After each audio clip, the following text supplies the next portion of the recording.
"All right, grandson. For your kindness, I'll tell you one of my old stories.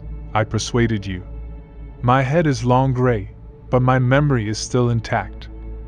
Hee hee. There was a case here. A young man was buried, and he suffered a long time, but without success. The devil put him to sleep. End of October. The move to the small village was accompanied by cold rains and the end of the leaf fall. The hedges of the old houses glistened under the thin strands of the receding sun's rays that cut through the clouds. All alone, the very young Victor lugged large soaked cardboard boxes from under various equipment, where books on therapy, pediatrics, and other medical science had lain until recently. It was already getting dark. The reason he had moved to a place so far removed from the modern world was his job. He was 24 years old, trained as a paramedic and looking for a good position for the future. Victor was offered the position of head of the FAP in a small village, and he immediately accepted. The guy was alone, so he did not depend on anyone. His salary was enough to live on. He was given a house and a plot around his grandmother with the same disease. It was quiet. He could sit in the study of a wooden building and dig in the vegetable garden in season. The local board gave the young specialist a large plot on the outskirts of the village with a small old house, which he assessed as shabby with history. It was generally beat up but comfortable. A wooden low fence at the front and left side of the vegetable garden, fallen through in places and in need of immediate replacement. A large field overgrown with grass and weeds, and a house that was light, but dark at the time of inspection. The mint blue paint was cracked and lay mostly on the ground. The carved windows retained their white color, and one window was boarded up. It is possible to restore, it is a sin to complain, and inside the house was much livelier, cozier. Going up from the entrance to the stairs, the entrance to the closet and summer room, the door to the living space. At the entrance to the house itself, there is a stove on the right, a kitchen on the left, and a large room next to it. Everything looks as if it has never been used, dust and cobwebs. The furniture is beautiful, almost intact though old. It was a little strange, but Victor was only happy that it was possible and even very comfortable to live here. 2 months had passed since he had moved in. The work went quietly and smoothly. The fence was restored and gained its iron nature, and he decided to remove the grass by the spring. Winter, New Year's holidays are coming soon. The few children who come from the city run to the slide next to the lake. The noise, fun is heard only there. The rest of the village is asleep. Older ladies and their husbands do not dare to play snowballs and slide down the slides. Work is work, and the day has long gone over the horizon. It was the 18th, and our hero was getting ready for an early night's sleep. It was exactly 10 o'clock in the evening on the hands of the wall clock that he had bought back in town. After drinking a glass of tap water, the tired paramedic collapsed on his bed. A small brown field mouse had taken advantage of the absence of cats in the house and was looking around the room somewhere in the corner. The door to the room was to the right of the bed, blocked by a massive closet that ran all the way to the corner. In the other corner on the side of the door was a desk covered with papers. To the left of it were 2 chairs, a sideboard, directly opposite the door, and a lamp-top TV cabinet in the corner farthest from the bed. The piece of lost bun was the perfect result of the rodent's exploratory activities. And the true master of the house had fallen asleep long ago, fell asleep very quickly, which was not typical for him, perhaps affected by a strange fatigue, growing in his body not for the first day. He awoke in the night from a strong thirst. Opening his eyes, Victor realized before he knew it the picture of the world had changed. Who is there? There was no answer. He began to gradually examine each object in the room with his eyes, and when his gaze went from the sideboard to the drawer, his pupils froze. Between the sideboard and the drawer stood a man. He wore a hat, a long, almost floor-length cloak, and in his hands was a classic man's briefcase. His feet overlapped the edge of the bed. He stood looking at Victor without moving, without making any sound, as if he were not breathing. Victor, on the other hand, could not move at all. His eyes began to ache from the intense tension, and his fingers went cold, clutching automatically at the blanket. "Please don't go away." The boy shuddered in bed. There was no response again. Every second of time lasted an eternity. He began to hear the blood throbbing in his head, and the man stood immovable in front of him. After a few seconds, the silhouette moved from his place. No noise, no movement. Levitation was another ace up the sleeve of any nightmare. The unwanted night visitor was no exception, and silently slipped through the doorway, flying leisurely across the room. After the picture he saw, the paramedic's throat became the driest place on earth, and the sheet wanted someone to wring it from the endless stream of sweat. Anyway, sleep seemed to envelop the mind weakened by what he saw, and Victor immediately forgot himself. In the morning he wanted to go to the church in the neighboring village. Understand correctly, he is not really a believer, although he was forcibly baptized at an unconscious age. But when you wake up at night and realize that you are obviously not alone in your house, one has only to believe in God. Opening his eyes, the boy realized that the only thought in his head was to visit a place of union with a higher being. He got up, made sure nothing and nowhere had changed, canceled his morning appointment, citing his health and strong belief in his contagiousness. There were 4 fingers of his left hand, thankfully, had a quick breakfast, and got ready to go. On the way, he looked again at his surroundings, partly as a distraction. The small wooden houses stood leaning against the fresh snow that had fallen overnight. Behind them were endless fields broken by rows of fenced trees. The era of cultivation is gone from here with the Soviet Union, and the frosty eyes of the abandoned lands stare blankly at the Feldshire. The beauty of such expanses only strained the traveler, and Victor increased his pace. It was daytime, and Victor, already quite frosty, stepped into the porch of a tiny whitewashed church. The doors were tightly closed, so he knocked carefully, so as not to alarm anyone. An old, skinny priest, trying to bear the weight of his cross around his neck, opened the door. One look from him brought a sweet serenity to Victor's soul. "Hello, Reverend," gently he said. "Bless you, my little dove. Why did you come here? What problems have brought such an ardent soul?" And then Victor, as if his throat was cut off, the words stuck together with the air in his lungs and faded into his vocal cords. The priest let him in. Once inside, the boy immediately felt the lack of air. He began to gasp. His eyes darkened. He quickly walked back out into the cold, sat down on the threshold. His legs were shaky and his head was so heavy he felt as if it were about to burst. "Forgive me, a long walk must have had an effect. It's all right, have a rest, there is fresh air. Let's sit down on the bench over there," the attendant said confusedly. "Thank you." Victor sat down on the bench. The priest came up to him and crossed him, looked down at him, smothered his blue lips and went back. It is not known how long Victor sat on the pew, but he did not want to go to church again. His thoughts were confused in his head. The mere idea of feeling the stuffy smell of incense again brought on an attack of nausea. He stood up carefully and staggered back home. The morning and the afternoon had not gone well. The sun was approaching the horizon line, playing with the pinkish clouds. The Feldshire wandered back to his village and stubbornly looked ahead on the main road, slowly shuffling his feet. He did not want to go back to the house. With the imminent onset of darkness, fear was settling in his head. He swore that he was going to be ill and stay in bed for days, and it frightened him greatly. "My grandson, you can't leave the house if the house is capricious. He doesn't like this approach," a voice whispered from the side. Victor shuddered, woke up from his thoughts and frantically turned his head to the right. There an old woman was waiting for him behind a small fence. She was holding a jar of water. Her eyes smiled as well as dry old lips. "Come, I can see that you are very hungry from the road. Let me feed you."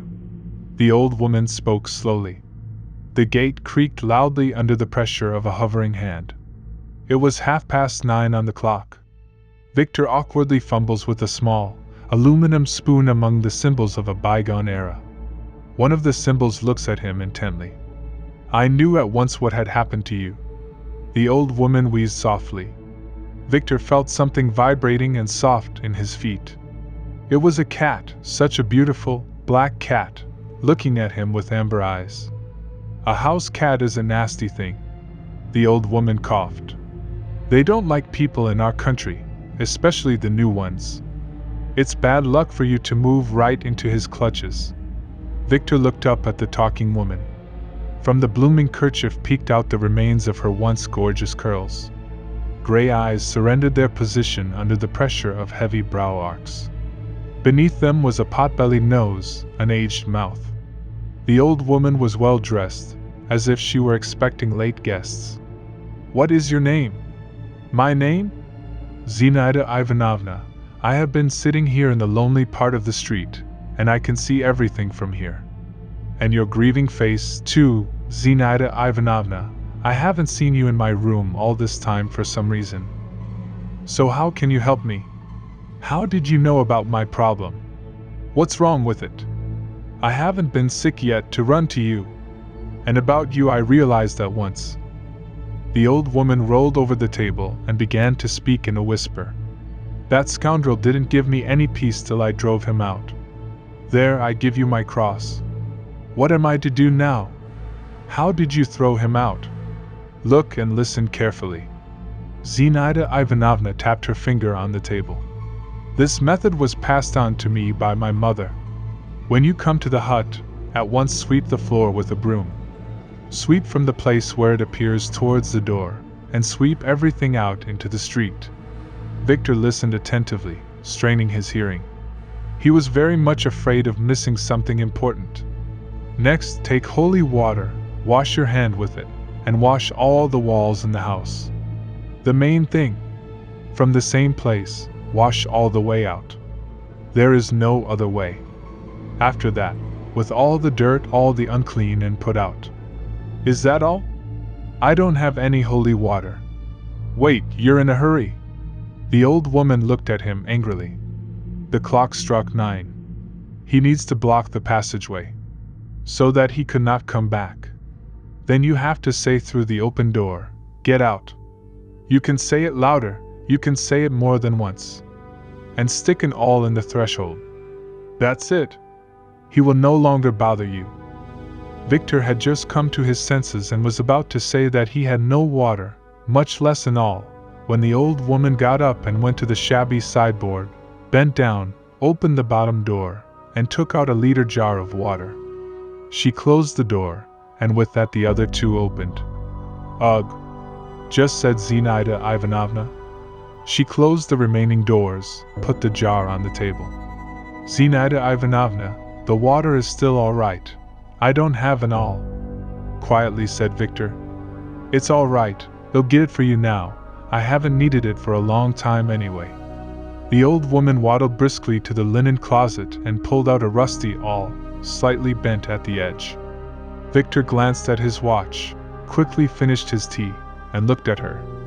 Zinaida Ivanovna put the awl on the edge of the table, next to the jar, and sat down across from the boy again. Here's everything you need. And now go, it's late, I've sat up too late, and it's high time I read my prayers. Thank you very much. I don't know how to thank you. And I think that your roommate ran away from me to that house, so I want to absolve you of your sin. Victor was interrupted by the wheezing words of the woman sitting opposite him. Victor, calmed by the conversation with the old woman, came home in a stern determination. He turned on the light everywhere, put on the kettle, put out a bottle of fresh, rustic milk, brought to him by his neighbor, a nice, quiet woman with funny gray curls. Sitting at the new table, carefully covered with a beautiful purple oilcloth, the boy thought long and hard about his plan of action. He looked at the milk and a new, wise idea popped into his head. Before he chased the housekeeper away, he could make friends with him. He remembered his mother's old saying that all people who had a naughty housekeeper put a glass of milk and something to eat in a saucer in the oven or some other hiding place.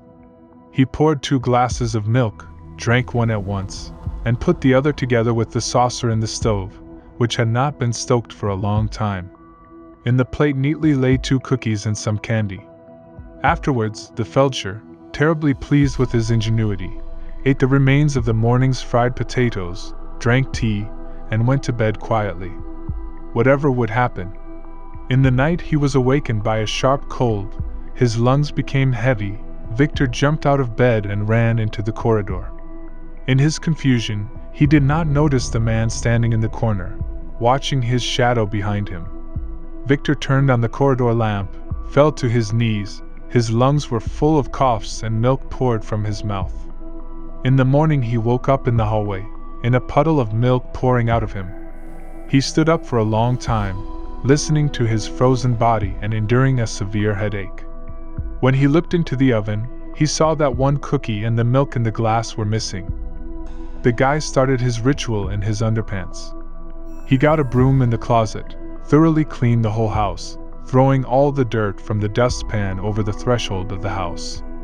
He sprinkled holy water on the walls, took an awl, slipped and fell on the stairs near the threshold, almost puncturing his stomach with the awl, argued, stood up, watching the cat looking at him from the neighboring yard. He thought he had seen him before. "Get out!" shouted the tired and angry paramedic. "Get out! Get out!" and drove the awl into the threshold almost to the hilt. The sun was warming the young foliage of the lone trees that stood in rows on the guard of the fields. Probably, they were offended that their efforts were wasted, and the fields had been standing unploughed for many years. Victor walked leisurely to work, catching the morning rays. He was grateful to the world for his happiness to be free and independent. Last week, 3 months convinced of the absence of the housekeeper, he went to Zinaida Ivanovna and thanked her with a box of chocolates and a set of tea, bought in the city. The old woman only waved and smiled in reply. The day's work went quietly and smoothly. Victor came home full of energy early, so he had time to clean up and cook delicious cherry pie with a new recipe, which was happily shared by the lady from the neighboring site. After supper, the boy went to bed. Tomorrow is his day off. During the night he opened his eyes to find he couldn't breathe. Directly above him stood a man. He wore a hat and a long coat, a briefcase held in his hand. The man gleamed under the light of the moon as if he were all wet. Victor could not move. His vision began to swim, as if he were submerged in water. He was drowning. He was racked with animal fear, sinking deeper and deeper, but there was nothing he could do about it. That's how he died. And they found him in the morning. They realized it quickly. He hadn't gone to work. They knocked on his door, but his door was open, and he was lying on the bed, completely calm, but his skin was blue like a plum. And they didn't find anything? No, nothing, but they found water in his lungs. He had choked to death. He strangled him in the night. No. What I can't understand is why that old woman's way didn't work. She was getting rid of that house ghost herself. She was fine. Well, that's the easy part. She didn't give him her own all, but the one that belonged to that bogeyman. And that bogeyman wasn't a bogeyman at all, but a soul that wasn't at rest, and it was all pissed off. And the water? The water was not holy. She stood by the fence with this jar and took it from the lake. But why? What did he do to Zinaida Ivanovna? Who was the old woman who deceived the lad? He was so young, she killed him. Hush, hush, heh. The old woman's voice wheezed out. That old woman was me. It was like a light had gone out of my eyes. Millions of goosebumps ran down my back. The old woman sitting across from me was looking straight into my eyes with a mischievous grin. 1,001 questions raced through my head, like the alternating chiming of a wall clock, telling me that it was getting close to evening. Why? Oh, honey, I had a husband when I was young. We loved each other. I was a milkmaid, went to work every morning with the sun, and he was a jack of all trades and made great boots on weekends. I don't understand you, then listen in silence. One morning he went fishing on our lake, and a bunch of young guys, drunkards, came up to him on the lake. They started to frighten him, wanted to steal from him, saying that he had recently sold boots to one of them, and they had all gone away. Only he didn't sell any boots to any of them, that's what. How did you know that? All these details? The kids saw it all. The kids were looking and shouting at first, and when they started beating him up, they ran out to get help. By the time everyone came running, they were already gone. And they beat my Serioza to unconsciousness and threw him into the lake. He drowned there, what a horror, and now he's taking revenge. Why is he taking revenge on ordinary people? You're helping him. He's already got those boys in custody. He's drowned them all. He's probably taking revenge on the young men now that he was ruined at the lake. I've seen him in my dreams more than once. I dropped my head in my hands, forgetting what I had come here for, and what I had been doing for so long. The old woman was silent for a long time, supporting my pensive state of mind. The gray cross-haired spider chuckled softly at me in the corner, tugging at the cobwebs that entwined the faces of the saints with his paws. I looked at the doorway, and in it a cat that I didn't know where it had come from was staring at me. Such a beautiful, coal-black cat, looking at me with fiery amber eyes, wrapped in the fuzzy fleshiness of a cat's body. That's the way everyone sits. Everyone responds to my fairy tale that way. Zinaida Ivanovna laughed sharply. I came home in great embarrassment. The bloody old woman scolded me like a little boy. My grandparents' cottage, which I had inherited, invited me to warm up after a brief, brooding walk in the cold. It had long been dark outside, and I walked with a flashlight, which discharged all my phone, so in the house, having changed my clothes and locked the door, I lay down on the bed and began to read a book, lit by the flickering, electric flame of a floor lamp. I turned off the light, put the book on the shelf, and went to bed, because I had to shovel snow tomorrow. At night I woke up because of a nightmare I had dreamed thanks to the old Lada story. I opened my eyes, remembered that I had a glass of water and started looking for it on the bedside table. As I stood up and looked ahead of me, I was numb with horror. There was a man standing by the cabinet. He was wearing a hat and a long, almost floor-length coat. In his hands was a classic man's briefcase.